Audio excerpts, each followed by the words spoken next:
Hey everybody, Mike here from the Focus Garage, and in today's video I want to mention that it is sponsored by idparts.com. They reached out to me about my 40K service that was coming up and they wanted to help us out, so they sent us a little care package here, and we'll be making a couple videos about what we've got in this box here. But for anybody with most kind of Volkswagens, and I think even some Audis, it's either 30K or a 40K service.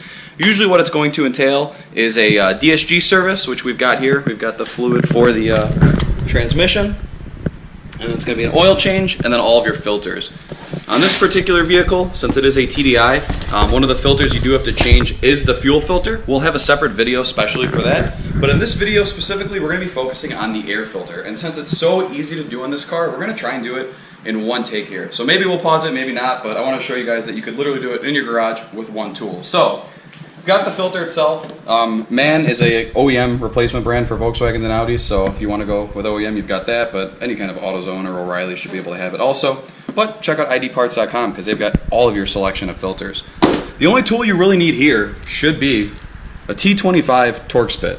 The airbox in this is pretty much similar for a lot of 2.0 Volkswagen and Audis. So this is a TDI, but if you've got, I think it's the EA288 engine, which is in like the GTI and the GLI and things like that, it should be very, very similar. So you've got, I believe it's 4 or 5 screws are on the outside here.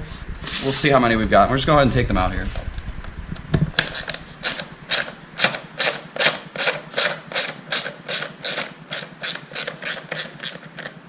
Do they fall out into oblivion, or do they stay in the thing? Let's see here. I think it stays. Yeah, that'd be really nice. Yes. I think every car manufacturer is doing that. Because of dumb idiots like me that'll drop it into the engine bay.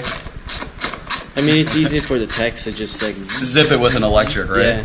Here I am like a peasant manually here.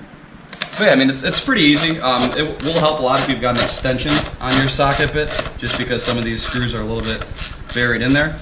I bought this car used with about 20,000 miles, and I never have done a filter change on it. So I'm curious to see how dirty this is. The car's got just about 40,000 miles on it now. So I'm wondering if this is, a 40,000 mile filter or a 20,000 mile filter, that's been in here for that long. So we'll see in just a second here. How often do you need to do that? On this particular car, they recommend changing the air filters every 40,000 miles. So engine air and then cabin air filter. And then fuel filter should be every 20,000 miles, is what they say. And Andre and I will tell you that keeping up on simple maintenance like oil changing and filters is the best way to have longevity to your car. I mean, most modern cars will last a very long time if you just keep up on basic maintenance like the filter changes and oil changes. Cheap insurance. It's cheap insurance to make sure your car lasts. We're going to watch Mike struggle with this. I was going to say, that's why I want to do this in real time, so maybe it'll be a little bit comical here. Are they all Every out? day with you is a comical day. It is, it is. I should have brought my electric one out here so I could have just zipped them off. Oh, I thought you didn't have one. The smaller one I do.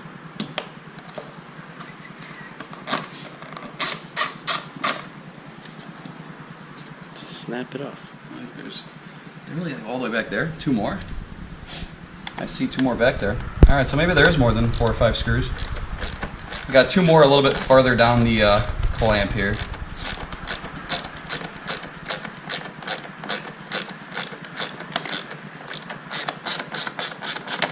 So in the future episode, we're going to keep it as a secret, but you're going to see this car get a Golf R drivetrain. We're going to do an all-wheel drive swap. And then we're going to put the 3.0 TDI in it. Nope, we're just going to keep the 2.0 TDI. I'm joking. There you go. Alright, so that was a lot easier. So total of 6. Yeah. Say what do we got here? We got 1, 2, 3, 4, 5, 6, 7, 8. Oh, so 8. Yeah, there's 8 fasteners. They're all T25, and with a small extension like this, you should be able to get them with no issue. So here's what we've got here. Ooh. It's pretty dirty. So something you'll see, and this is a largely controversial topic on Volkswagens, is see how this filter's got the white foam on it here? Mm-hmm. They call this winter protection. Basically, it's so slush and snow and stuff doesn't get up in your air box. But a lot of people say it's drastic overkill unless you live in like Alaska where you're driving through, like 2 feet of snow all the time. So this actually does cut back on airflow a little bit. So when you're buying filters, they give you the option. You'll see with winter, without winter. I'm curious to see which one actually I got there, but this is pretty dirty, but I wouldn't think that this is 40,000 miles. This was probably changed before I bought the car. It doesn't look too awful here. No, So it does not. we'll go ahead and we'll grab the new filter here. You did get the winter. I got winter, baby. Woo! So you can kind of see old versus new. I mean, it's pretty much exactly the same. There's no differences. I don't even think there's a left and right side of this filter. I think it's just square. Well, they put the text in on that one, so we'll do that as well. Text will go in. And that's pretty much it. Something I do recommend, if you do have like a, what is it, compressed air or like a vacuum to kind of pull this crap out of the air box, but, you know. What is this? I think that's some sort of sensor, isn't it? It looks like it's got two, I don't know, that's very strange. Look, it's got like a, kind of like an air bypass valve with a little screen. Oh, I wonder if that's for the turbo.